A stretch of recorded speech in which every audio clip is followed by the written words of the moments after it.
Olá pessoal, bem-vindos a mais uma aula de Teoria Geral do Estado. Hoje nós vamos falar sobre território e os elementos populacionais do Estado. Em relação a território, nós poderíamos defini-lo como a base geográfica do Estado. Ele é um elemento definido materialmente e é um dos elementos que está menos sujeito à variação nesse nosso momento histórico atual. Ao longo da história, o território do Estado sempre foi uma coisa bastante fluida. Se nós pensarmos nas fronteiras definidas dos impérios da antiguidade, essas fronteiras eram fronteiras muito flexíveis, elas eram definidas por marcos territoriais bastante genéricos, né? Uma determinada região, uma montanha, às vezes o limite era mais próximo da realidade dos mapas, como um rio, costa marítima, mas de um modo geral, o território ao longo da história sempre foi bastante fluido por conta das guerras, por conta da inquietação dos territórios da antiguidade, dos impérios da antiguidade, sempre na busca de novas conquistas. Então o território mudava bastante de lugar. Hoje isso não acontece. Para pensar aqui um exemplo interessante de como era flexível, de como isso era mutável no passado não tão distante assim, no começo do século XX, entre o final do século XIX e o começo do século XX, uma pessoa que nascesse numa aldeia da região da Áustria-Hungria, que hoje seria na Áustria ou na Hungria, obviamente, ela poderia ter mudado de país, de nacionalidade, 3 ou 4 vezes ao longo da vida, sem nunca ter saído da vila onde ela nasceu. Né? Tanto que esses territórios mudavam de dono, os países mudavam de nome, eles assumiam configurações políticas e territoriais completamente distintas, e isso fazia com que a pessoa mudasse de país sem mudar de lugar. Veja que coisa interessante, hoje seria uma coisa muito rara, dificílimo esse tipo de coisa acontecer. No passado era bastante comum. Então hoje o território é um elemento bastante estável, quase que estático do Estado. Embora nem todos eles, né? Nem todos os estados vivem em regiões tão pacíficas assim. O território brasileiro, por exemplo, é considerado bastante estável. Então, do nosso ponto de vista, nós claramente podemos definir o elemento territorial do Estado brasileiro como estável. E o território ele não é definido apenas pela parcela de terra acima do solo, mas também abrange o mar territorial, o subsolo e o ar. Então, quando nós pensamos na fronteira do Brasil, nós pensamos na fronteira do Brasil com outros países, que ela é definida territorialmente. Se vocês pensarem no mapa brasileiro, esse mapa mostra as fronteiras do Brasil com os estados da América do Sul. O Brasil faz fronteira com quase todos os estados da América do Sul. Fronteiras secas, né? Fronteiras territoriais, às vezes fronteiras com rios. Mas as fronteiras marítimas do Brasil também são muito importantes. Por exemplo, no mar territorial brasileiro nós temos o pré-sal, nós temos uma quantidade muito grande de peixes, né? Uma atividade pesqueira que é bastante rica. Então, preservar essas fronteiras, ser capaz de defini-las de forma clara e tranquila é uma coisa muito importante, porque grande parte das riquezas brasileiras estão dentro do seu território marítimo e precisam ser cobertas pelas suas fronteiras marítimas. Parece que não, né? Talvez a maioria das pessoas não se dá conta de como isso é importante, mas, por exemplo, no caso da fronteira marítima brasileira, ela é uma das mais complicadas de ser defendida, porque ela é muito grande, a nossa fronteira marítima é maior do que a fronteira territorial. E ela é muito atacada por piratas, então muitos grupos de piratas, organizados das mais diversas formas que vocês podem imaginar, eles invadem as águas territoriais brasileiras para pescar, né? Pesca pirata é muito comum no mar territorial brasileiro, mas também pirataria de fósseis, né? Como é que chama? Aqueles barcos que afundaram durante as viagens do descobrimento, era muito comum que navios piratas venham aqui para recuperar esses tesouros marítimos. Então a defesa do mar territorial brasileiro é bastante importante por conta disso, né? Tanto das nossas riquezas materiais, né? Os minérios, petróleo, as nossas riquezas naturais, geradoras de benefícios econômicos importantes, certo? Então os nossos peixes, né, algas, então nós temos que defender essa fronteira marítima por conta desse tipo de coisa, mas também o nosso tesouro cultural de piratas costumeiramente invadem o nosso mar territorial e acabam roubando, né, restos de navios antigos, de tesouros antigos que naufragaram dentro do nosso mar territorial. A defesa desse território é bastante problemática. A soberania do Estado, de um modo geral, ela está diretamente ligada ao seu território. já que a definição de jurisdição está determinada de acordo com essas fronteiras. Portanto, o que define o território brasileiro? Como é que se define a soberania brasileira ou a capacidade do exercício e da projeção de poder dentro do Estado e da sociedade brasileira? Tudo isso, de um modo geral, está circunscrito dentro de uma área territorial. Então é muito importante entender o que são os limites, como se define os limites do território brasileiro, né? O que significa o território brasileiro, para que nós tenhamos a possibilidade de estabelecer os limites da soberania brasileira. Portanto, soberania nacional é a soberania exercida dentro do território nacional, dentro do espaço onde a nação brasileira está inserida. Já nós vamos discutir então esses elementos populacionais também. Então, quando nós falamos em território, ele é muito importante para defender, ou para definir, na verdade, as características do poder político brasileiro, para defender os limites do poder soberano brasileiro, né? E nós temos aqui uma definição que ela é política, ela é territorial, ela é geopolítica, portanto, também ela é econômica e tem uma série de outras características muito importantes, né? Ela define o espaço da subjetividade brasileira também, o espaço daquilo que é o povo do Brasil. O reconhecimento dos limites territoriais do Estado é a expressão da sua soberania, exatamente isso que temos discutido até aqui. E é por conta disso que o princípio da territorialidade ele é muito importante. O que é o princípio da territorialidade?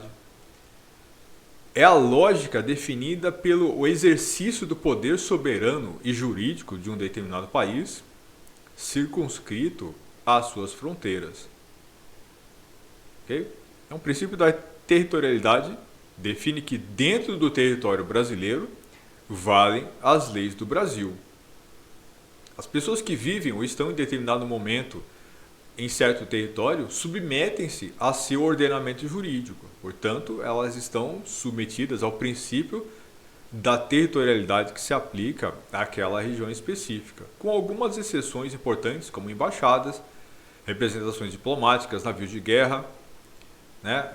Portanto, a gente pensa aqui no princípio da exterritorialidade também, né? Embarcações embaixadas, elas são consideradas um prolongamento do território nacional. Portanto, nas embaixadas brasileiras, nos navios brasileiros, tanto de guerra quanto na marinha mercante, vale a lei brasileira.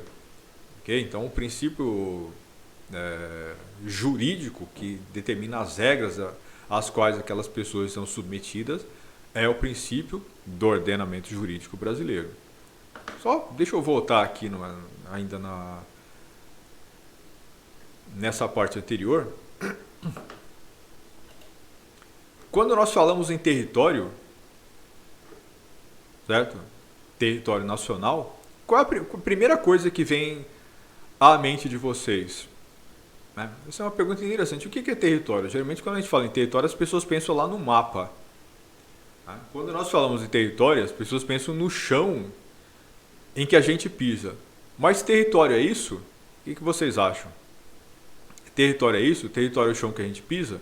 E como eu já disse, o território, inclusive a origem da palavra em português tem a ver com terra, né? Então território é a terra onde você pisa. Na origem portuguesa, na palavra, é isso que define território. Mas como eu já disse anteriormente, o nosso mar, né, também é território. O ar também é território. Portanto, uma invasão territorial pode ser uma invasão aérea, né? Um avião civil ou militar invadindo o espaço aéreo brasileiro, ele está trespassando o território nacional, não necessariamente a terra, mas ainda assim território. E como eu já disse, território nacional, ele também se aplica às embaixadas e os navios, né? Baseado nesse princípio da exterritorialidade, da extraterritorialidade. Então pense no seguinte, no fundo, muito mais do que uma característica material, o território de um país é definido juridicamente. Por exemplo, um país pode reclamar para si um determinado território esse território não ser aceito pela comunidade internacional, ou ele não ser reconhecido pela comunidade internacional. Se você não tem a força jurídica, se você não tem a força militar para efetivamente clamar para si aquele território, isso é um território, né? Eu digo que determinado limite, determinado espaço de terra é meu, mas eu não tenho a capacidade de garantir isso juridicamente, militarmente. Isso define esse território como meu? Não. Então, vamos lá. Exemplos interessantes do que seria isso. A Crimeia, né? Se vocês acompanham aí o contexto internacional, a Crimeia é um território que originalmente era da Rússia, ou há muito tempo tinha sido ocupado pela Rússia e fazia parte do território russo. Durante o período de existência da União Soviética, o Stalin, que foi um importante líder soviético, cedeu a Crimeia, que era um território russo, à Ucrânia, como parte de uma política de boa vizinhança, mesmo dentro do espaço soviético. E a Ucrânia, a partir de então, ou seja, então isso lá no começo do século XX, meados do século XX, passou a fazer parte, a Crimeia passou a fazer parte da Ucrânia, fazer parte do território da Ucrânia.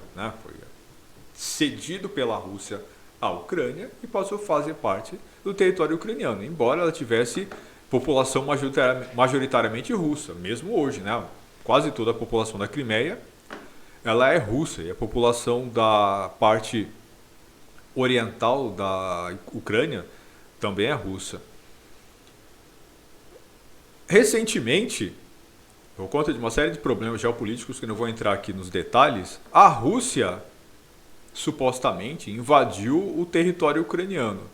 Vejam, eles invadiram o território de uma forma completamente disfarçada. Então, soldados do exército russo, vestindo uniformes genéricos, sem identificação russa, ocuparam o território como se eles fossem rebeldes ucranianos,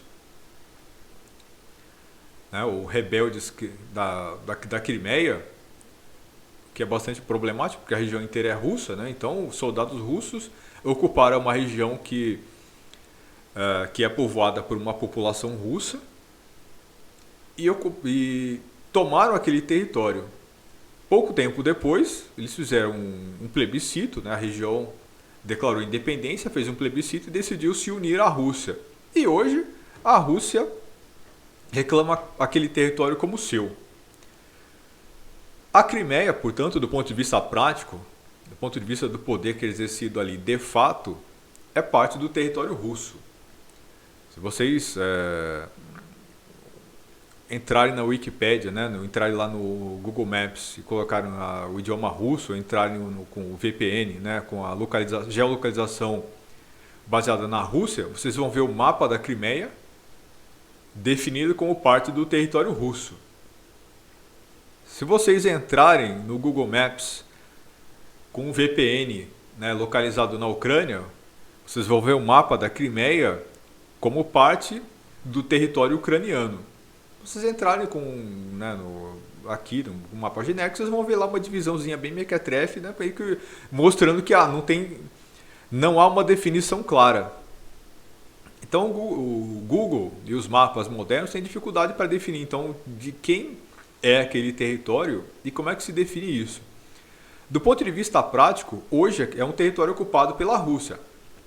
Portanto, é parte da Rússia, até que alguém tome militarmente e diga o contrário. Porém, do ponto de vista jurídico, como não há reconhecimento internacional da separação da Crimeia e posterior anexação por parte da Rússia, juridicamente, aquele é um território ucraniano ainda, embora não haja soldados ucranianos lá e a população da Crimeia não seja uma população ucraniana, a população é russa. Então a Crimeia ela é um território da Rússia ou um território da Ucrânia? Ela é parte do território russo ou parte do território ucraniano? Ela não tem uma população ucraniana, ela não possui hoje uma ocupação militar, ela não existe nenhum órgão do Estado ucraniano lá, né? São os russos que ocupam efetivamente aquele território. Então, do ponto de vista prático, é um território russo, mas do ponto de vista jurídico, não. Do ponto de vista do sistema internacional, aquilo continua sendo território ucraniano.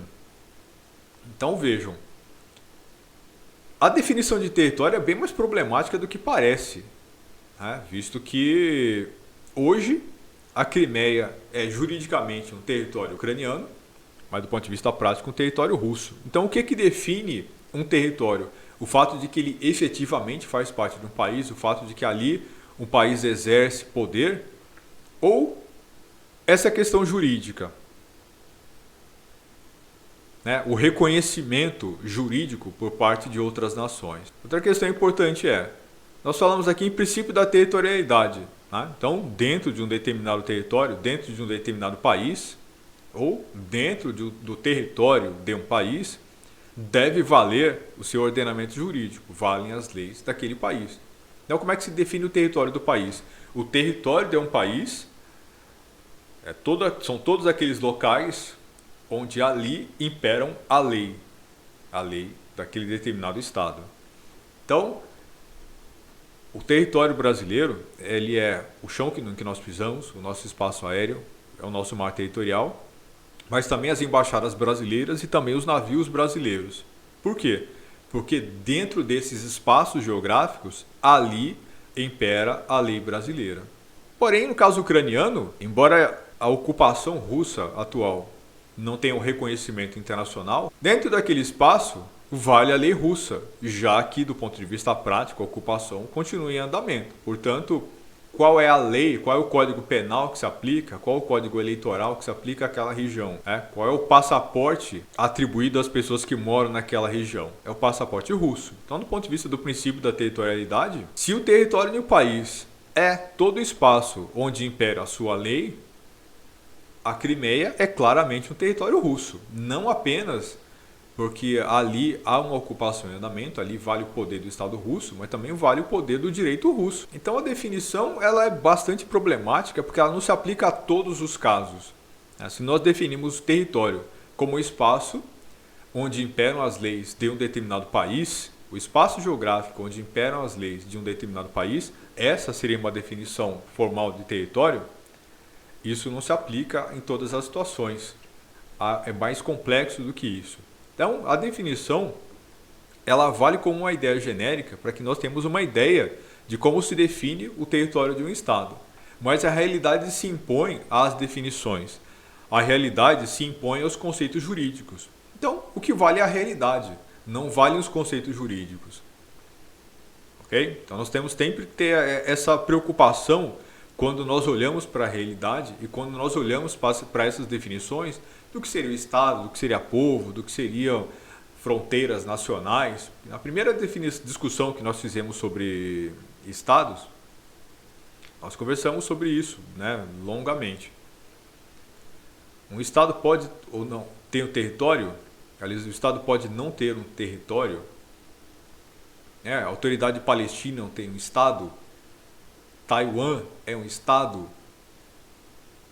Taiwan tem território, tem leis nacionais, existe um espaço geográfico dentro do qual impera a lei taiwanesa e, no entanto, pelo Estado brasileiro, segundo o reconhecimento jurídico do Estado brasileiro, Taiwan não é um Estado. O Brasil não reconhece Taiwan como um Estado independente. Logo, do ponto de vista do direito internacional, do ponto de vista da legislação brasileira, do ponto de vista das relações internacionais do Brasil, Taiwan é uma província chinesa. Do ponto de vista prático, não. É um país. Está lá, tem o exército, tem leis nacionais, tem a sua própria Constituição e todos os elementos daquilo que compõe o Estado. Portanto, a própria definição de Estado não é tão simples quanto parece, a realidade se impõe e há uma quantidade grande de casos bastante problemáticos nos quais a definição de Estado é muito complicada.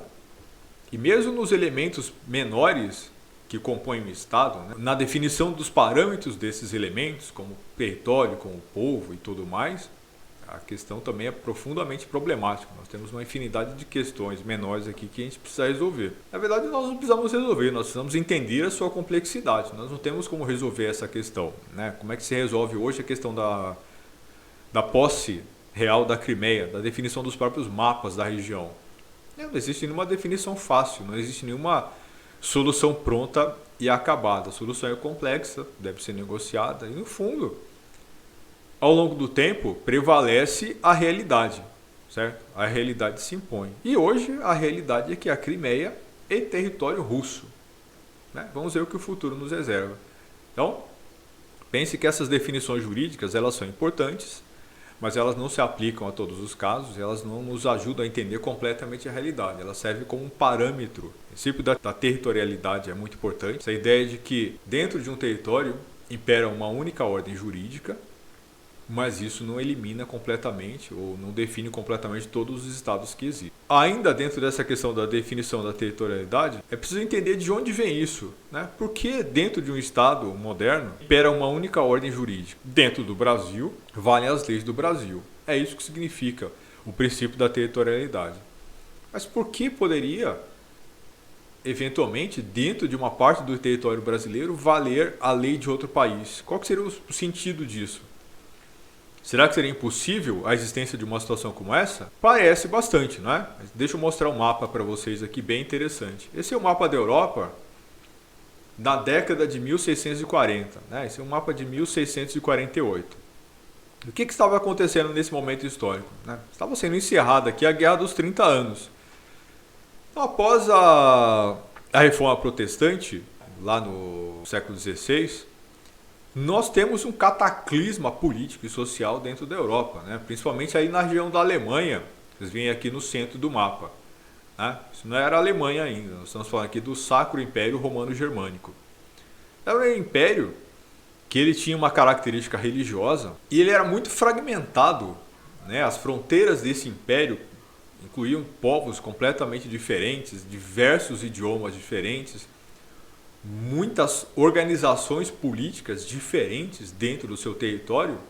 E havia aqui um problema maior ainda. Se vocês verem aqui à esquerda desse mapa do Sacro Império, deixa eu ver se eu consigo aumentar para vocês aqui. Vejam aqui onde está escrito aí, quase na parte do meio do mapa, né? Tem a Suíça aí bem no meio, mas mais para cima você tem territórios espanhóis, lá na frente territórios de diversos outros tipos de diversos outros estados, né? Você tem dentro desse território que era o território do Sacro Império Romano Germânico uma infinidade de bispados, de principados, alguns eram protestantes, outros eram católicos, diversos territórios franceses, espanhóis. Então o que acontece aqui? As leis de suzerania que existiam dentro do império, dentro da era medieval, ainda estavam de certa forma se aplicando aqui mesmo no século XVII, né?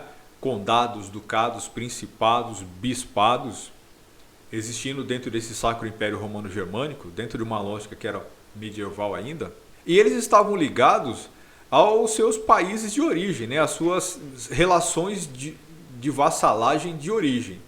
Então, por exemplo, vocês veem aqui a Holanda espanhola, né? Spanish Netherlands, que está escrito aí no mapa, em vermelho na parte esquerda, né? do mapa do Sacro Império. Era um território da Espanha dentro do Sacro Império. Tem territórios franceses aí também, tem uma série de outros territórios. Então, quais eram as leis que se aplicavam dentro desses territórios que estavam inseridos no Sacro Império Romano-Germânico? As leis eram as leis do seu estado que estabelecia relações de vassalagem de origem, certo? Sei lá, um bispo católico que controlasse um bispado dentro aí do Sacro Império, ele se submetia ao direito canônico inicialmente ou primordialmente, e não às leis do Sacro Império. Ele primeiro obedecia à igreja, depois obedecia ao Sacro Império, né? Um duque francês obedecia primeiro às leis do Reino da França e depois às leis do Sacro Império. E o mesmo se aplica a todas as outras situações possíveis e imagináveis. Então veja como esse mapa aponta para a fragmentação do Sacro Império Romano-Germânico. Mas isso acontecia em outros lugares também. A questão é, os reinos da França e da Inglaterra, eles vinham se centralizando, né, da Espanha e de Portugal, eles vinham se centralizando aqui lentamente, então isso era um problema menor para eles. Mas no Sacro Império, que ainda seguia essa lógica bastante medieval da fragmentação, né, da existência de um poder central fraco e poderes locais fortes, aqui você tinha um problema enorme, o problema era muito grande. A existência dessa barafunda de leis, né, de sistemas jurídicos válidos dentro de um mesmo território, fazia com que a guerra civil fosse uma constante. Era perfeitamente possível aqui que, por exemplo, vocês veem o reino da Bavária, bem no centro daí do Sacro Império, né, do mapa do Sacro Império, ele se unisse, por exemplo, lá com a Saxônia para atacar a Espanha, né? Mas não o reino da Espanha, aqui a Espanha holandesa, a Espanha que fazia parte do reino da... Aliás, a Holanda que fazia parte do reino da Espanha, que estava inserido aí dentro do Sacro Império. Ou seja, você podia ter uma liga, uma associação de territórios feudais dentro do Sacro Império se unindo para fazer a guerra a um terceiro, sem que o imperador tivesse nenhuma relação com isso, ele nem sabia o que estava acontecendo. Então, guerras civis aconteciam o tempo todo e isso apontava para uma fragmentação terrível, né? A instabilidade política era parte da ordem do dia, era impossível a manutenção do território desse jeito. Então isso era um problema muito grande. A instabilidade política dentro do Sacro Império, pelo fato de que havia diversas ordens jurídicas competindo entre si dentro desse território, tornava esse reino, ou esse império, ingovernável. Outro ponto é que nesse momento histórico, por conta da reforma protestante, que eu acabei de mencionar para vocês, esses territórios que eram feudais ainda praticamente, se dividiram não apenas entre lealdades políticas, mas também lealdades religiosas. Portanto, territórios católicos e territórios protestantes entraram em guerra por questões que eram políticas, obviamente, e não religiosas, por questões de poder. E eles acabaram se destruindo, se aniquilando numa guerra monstruosa que envolvia não apenas essas partes internas do Sacro Império, mas também quase todos os outros reinos europeus.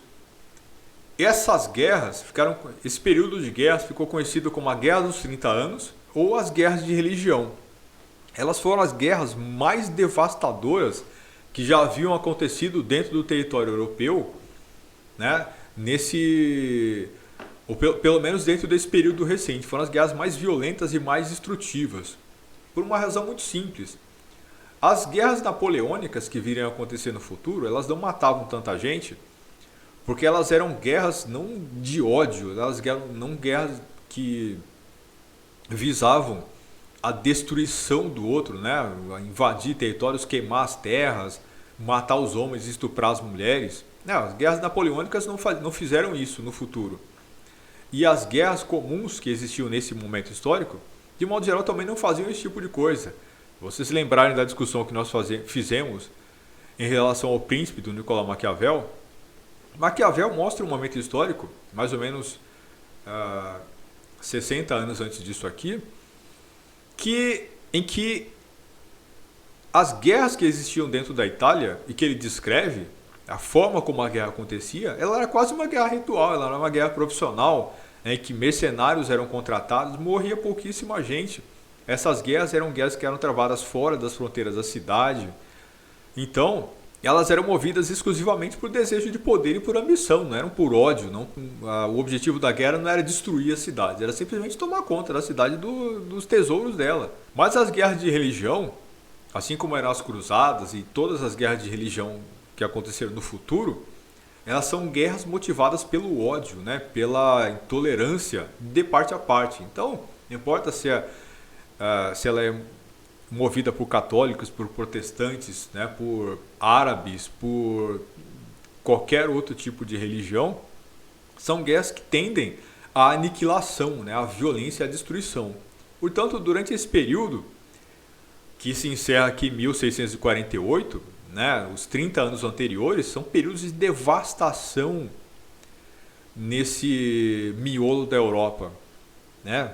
Uma quantidade imensa de terras foram queimadas, cidades foram destruídas, regiões inteiras foram devastadas, arrasadas e desabitadas.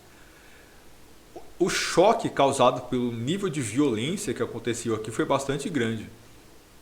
Isso acabou motivando as potências europeias a se unirem para colocar fim a essas guerras.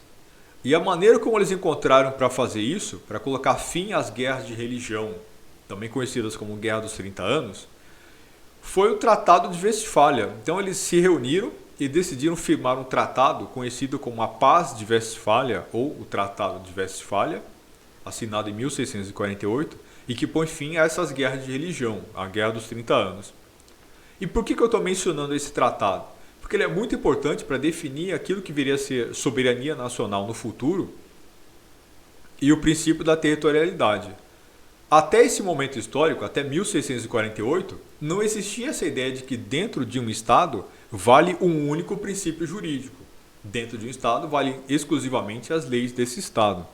Até então, como vocês veem aí no mapa, era perfeitamente possível que o Reino da Espanha detivesse, por relações de vassalagem, uma parte do território, por exemplo, aí do Sacro Império Romano Germânico, e as leis da Espanha valeriam dentro do espaço do Sacro Império Romano Germânico. Okay? Então, dentro do Sacro Império, mas também dentro da Espanha, também dentro da França. Se vocês verem no mapa da França, vocês vão ver que há pontinhos, né, de cores diferentes. Esses pontinhos diferentes são territórios que não pertenciam ao Reino da França, pertenciam, por relações de vassalagem, a outros monarcas europeus. Né? Um pedacinho bem no meio da França que pertencia à Espanha.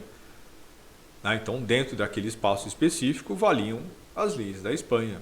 Tanto não havia uma unificação dos regimes jurídicos que poderiam ser considerados válidos dentro daquele Estado. E isso era uma usina de descontentamento, de conflitos e de guerras civis e também de guerras nacionais, né?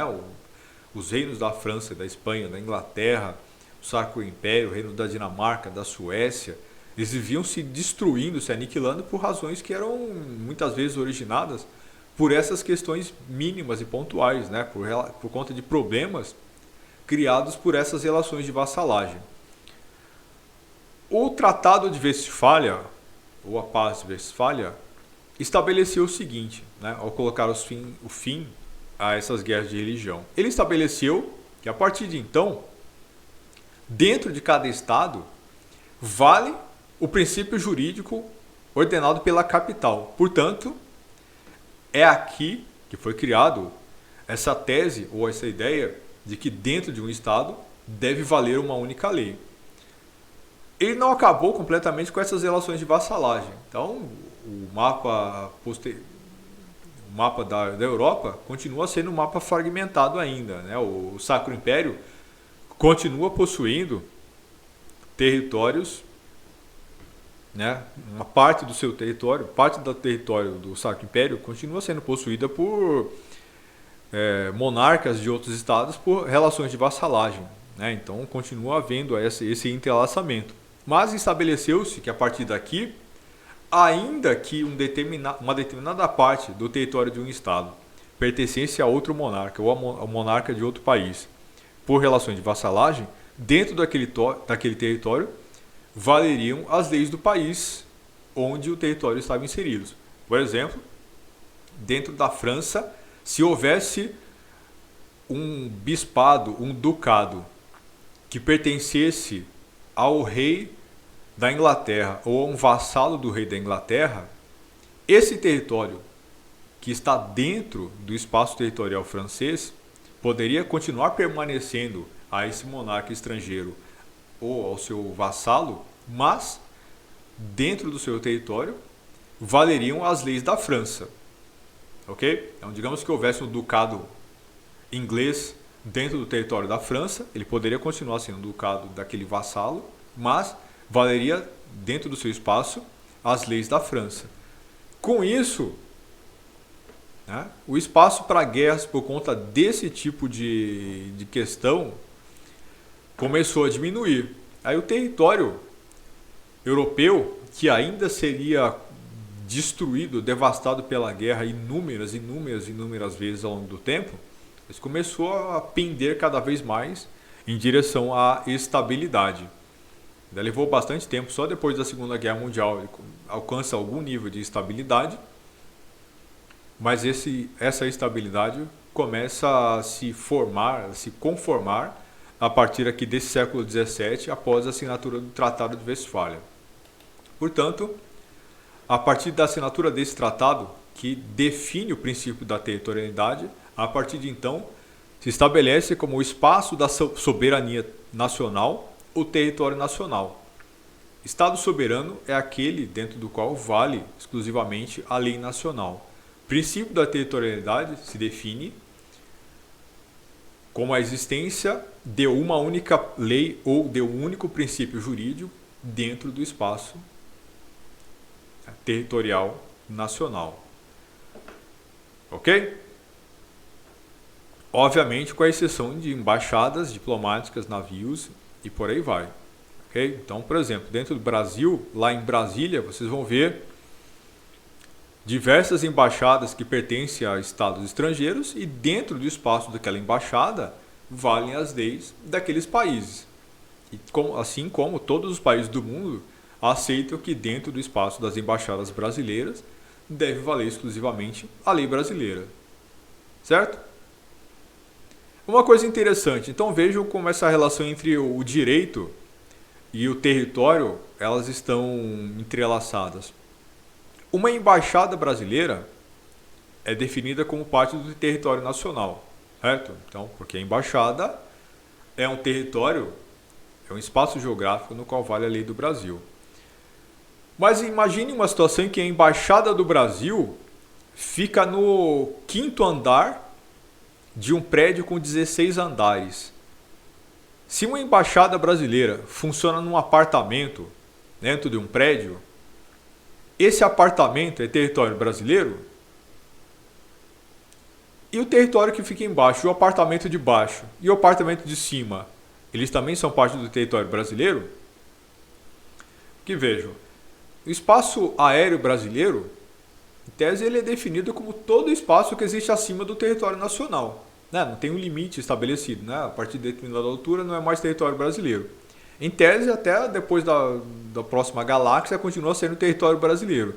Mas convenciona-se, né, por uma questão de praticidade, que após o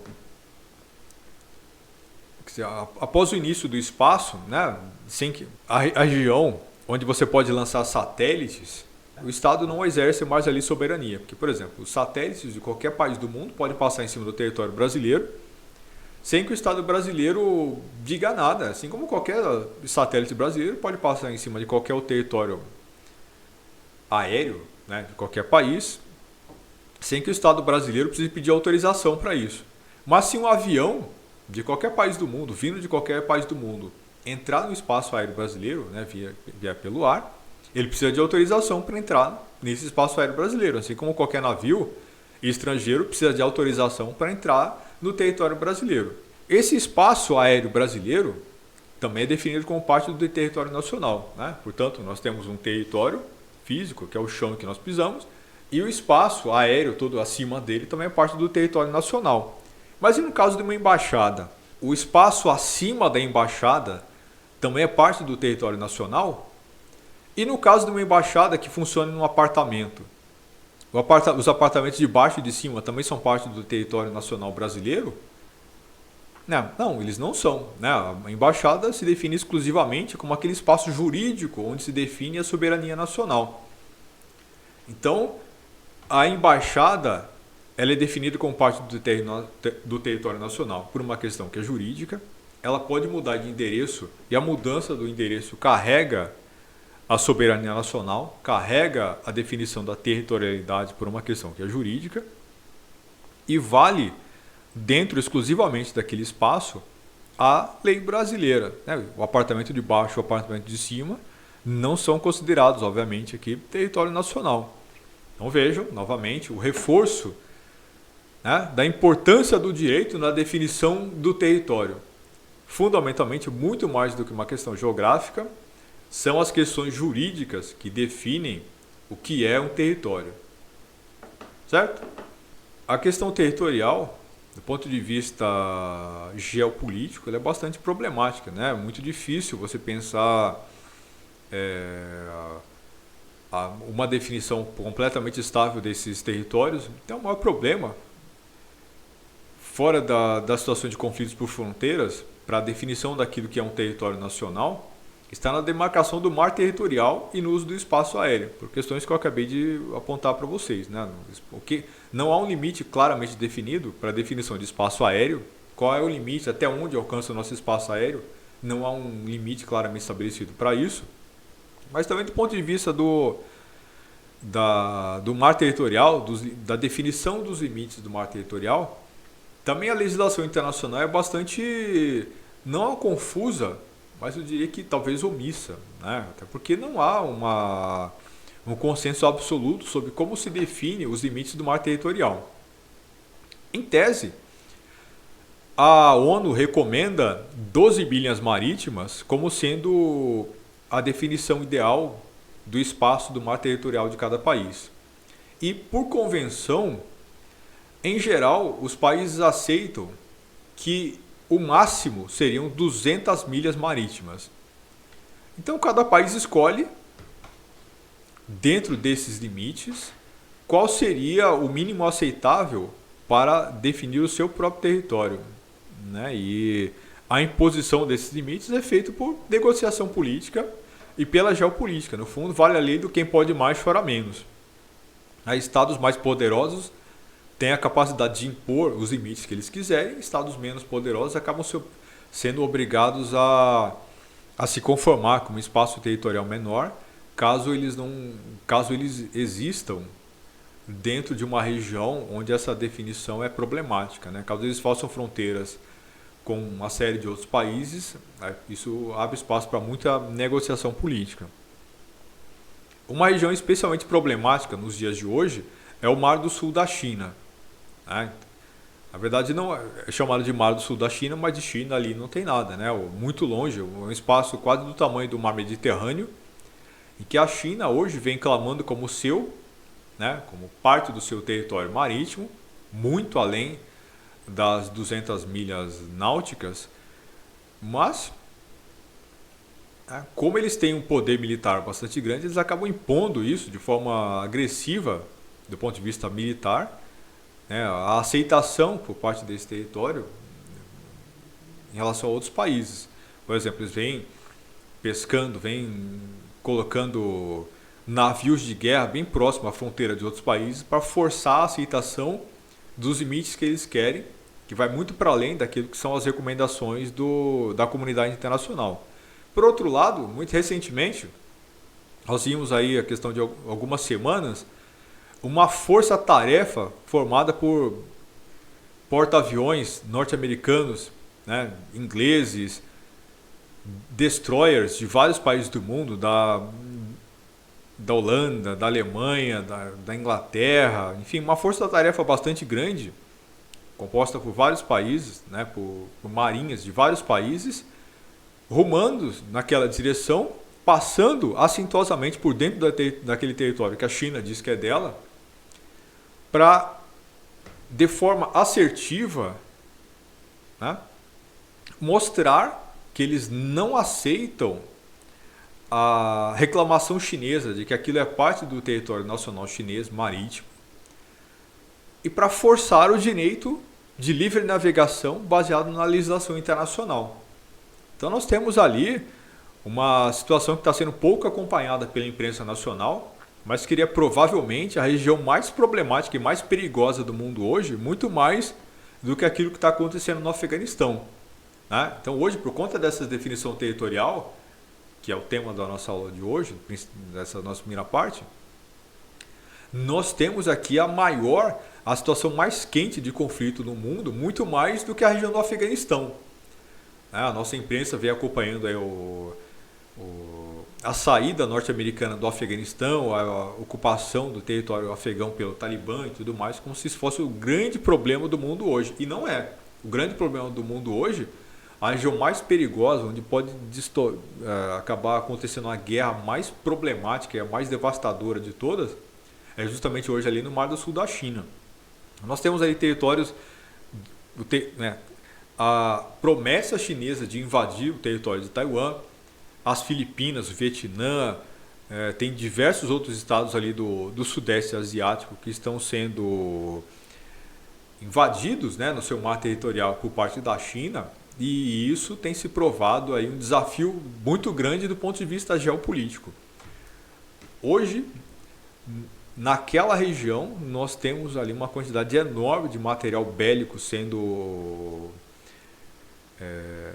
concentrada ali, por conta da definição dessa questão de qual seria o limite do mar territorial aceitável para os países daquela região. Então eu recomendo que vocês acompanhem o que está acontecendo ali. Ok? Um segundo tópico que nós precisaremos discutir na aula de hoje é esse elemento populacional do Estado. Então deixa eu até tirar isso daqui. Vou perguntar para vocês, né? Pensem aí em voz alta, escrevam depois lá nos comentários no vídeo no YouTube. Quais são as diferenças entre povo, nação, território, população? Vocês sabem? Existe alguma diferença? Não existe? Isso é importante para o Estado? É muito importante, né? O elemento populacional do Estado é um dos seus parâmetros mais básicos e fundamentais, né? O Estado precisa de um território e de um povo. Agora, qual que é a diferença entre povo e população? Qual que é a diferença entre povo e nação? Por exemplo, hoje quando nós falamos em Estado, nós falamos em Estado-nação. Porque o Estado moderno é um Estado nacional. Mas no passado, os Estados não eram nacionais. Exemplo, né? Um exemplo disso era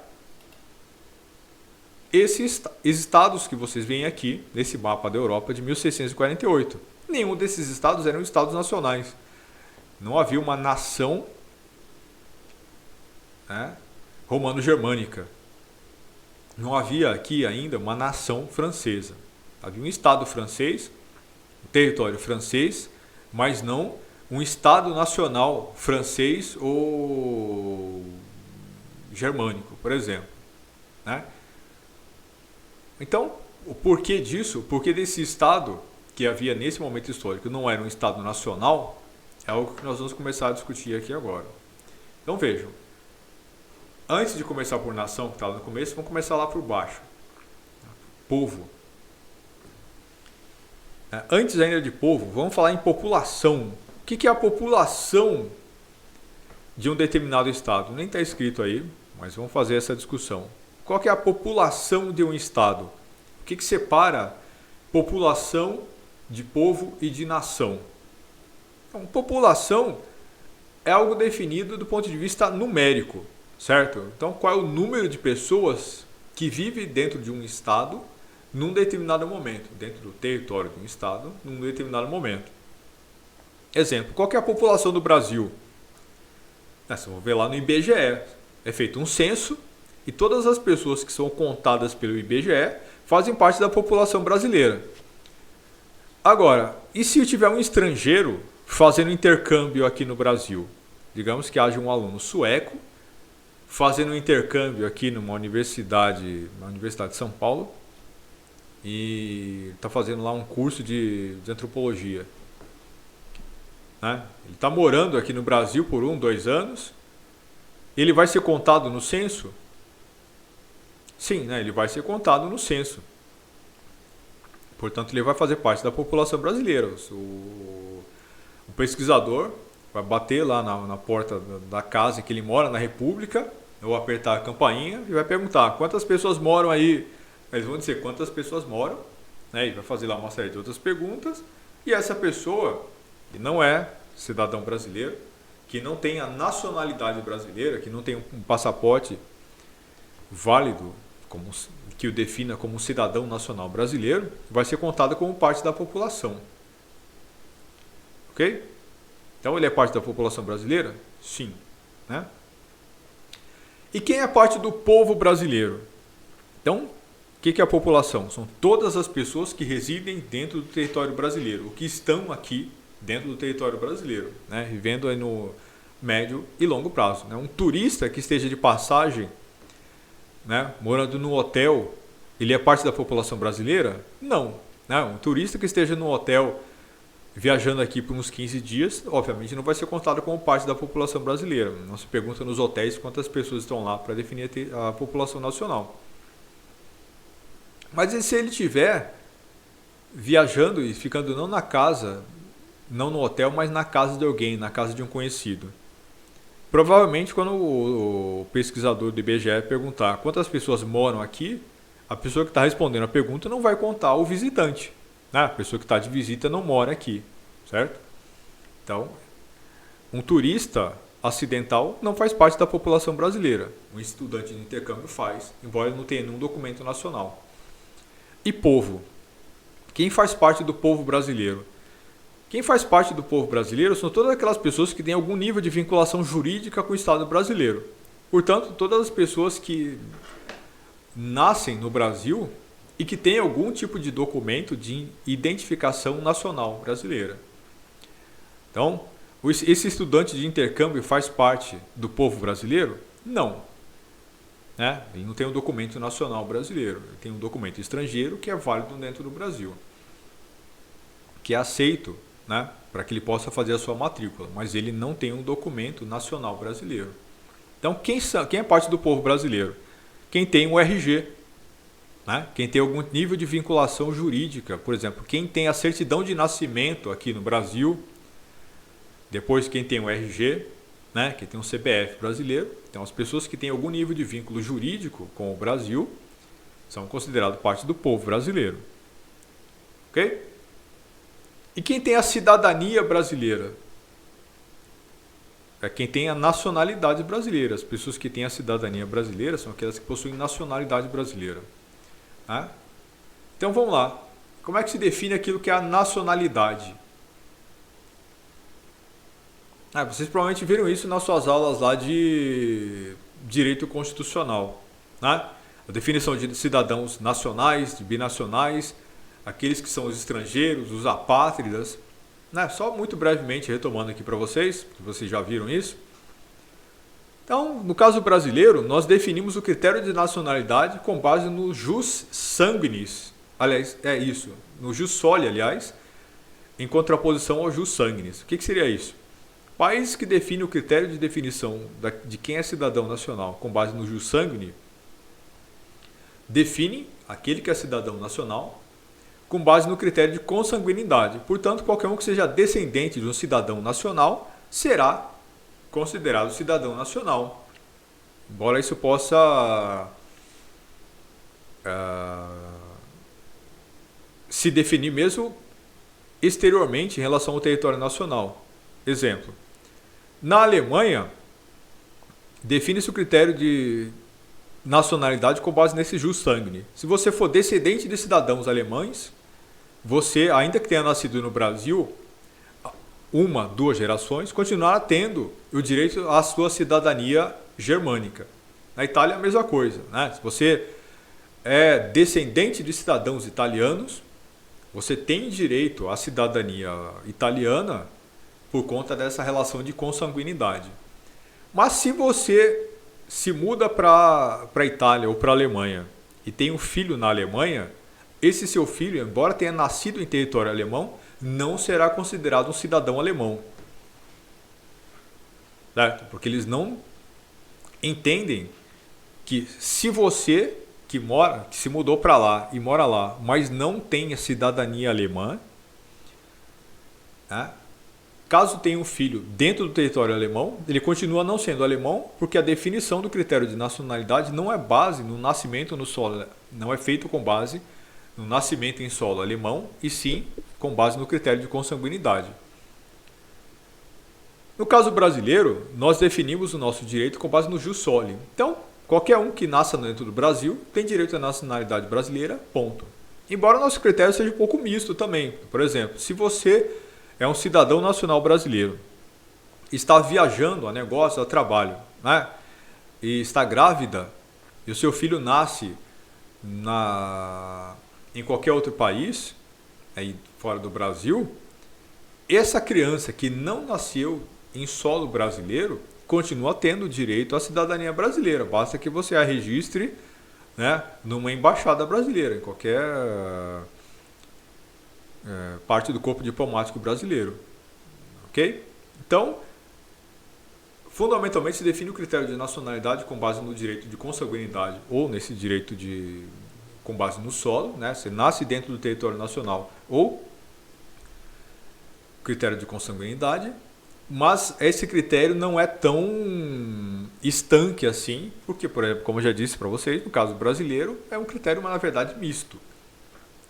Fundamentalmente ele existe com base no jus soli, mas ele também é misto porque ainda que um cidadão brasileiro tenha filho no exterior, essa criança será considerada cidadã brasileira. Ok? Mas só nessa primeira geração, não em gerações posteriores. Então, como se define nacionalidade com base nesses critérios? Mas e nação? O que é nação? Uma nação, ela é formada pelos elementos comuns e subjetivos que unem, que cimentam as relações entre um povo. Então, critérios subjetivos como a língua, a etnia, a cultura, todos esses elementos são aqueles que nos ajudam a entender o que é nação. Então, quando nós falamos em nação brasileira, qual é a primeira coisa, ou quais são os primeiros elementos que vêm à nossa mente? São elementos subjetivos. Quando nós falamos em nação brasileira, nós pensamos num povo, numa cultura, nós pensamos em carnaval, no nosso folclore, no esporte, no nosso futebol, nós pensamos nas características fundamentais do povo brasileiro. Portanto, a nação brasileira é definida com base nessas características que são subjetivas. Então imaginem, esse estudante de intercâmbio que eu mencionei lá no começo dessa nossa discussão, ele pode ter vivido, por exemplo, no Brasil aqui, 1 ano, fazendo esse intercâmbio, conseguiu autorização para ficar, mas sem a nacionalidade brasileira. Então ele não se nacionalizou, ele fica aqui apenas enquanto está estudando. Então ele é parte do povo brasileiro? Não. Ele tem cidadania brasileira? Não, porque ele não se nacionalizou, cidadão brasileiro.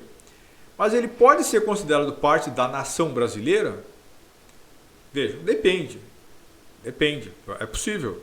Digamos que ele tenha se apaixonado pelo Brasil, passou a torcer por um time brasileiro aqui, o melhor time do Brasil, Corinthians, com certeza, virou aí um cidadão brasileiro, virou parte da nação corintiana, e também parte da nação brasileira.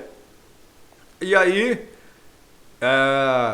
frequenta boteco, assiste novela, fala do Brasil, defende o Brasil lá fora, se comporta como cidadão brasileiro, está aí cada vez mais imbuído desse Brasilzão. Então o cara virou um de nós aí, virou... lá na feira ele é igual a qualquer outra pessoa, ele assumiu, vestiu a camisa do Brasil. Ele é parte da nação brasileira? Eu posso perfeitamente considerar que sim. Ele é parte daquelas pessoas que se apaixonaram por aquilo que significa ser brasileiro. Ele é mais brasileiro do que muita gente por aí. Não é verdade? Então ele é parte da nação brasileira? Pode ser. Se ele quiser, ele é.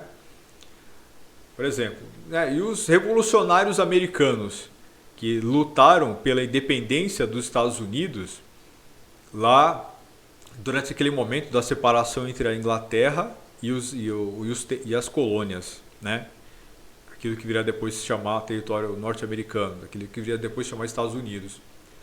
Grande parte daqueles revolucionários, eles não tinham nascido em território norte-americano, eles eram britânicos, gente vinda de vários lugares do mundo.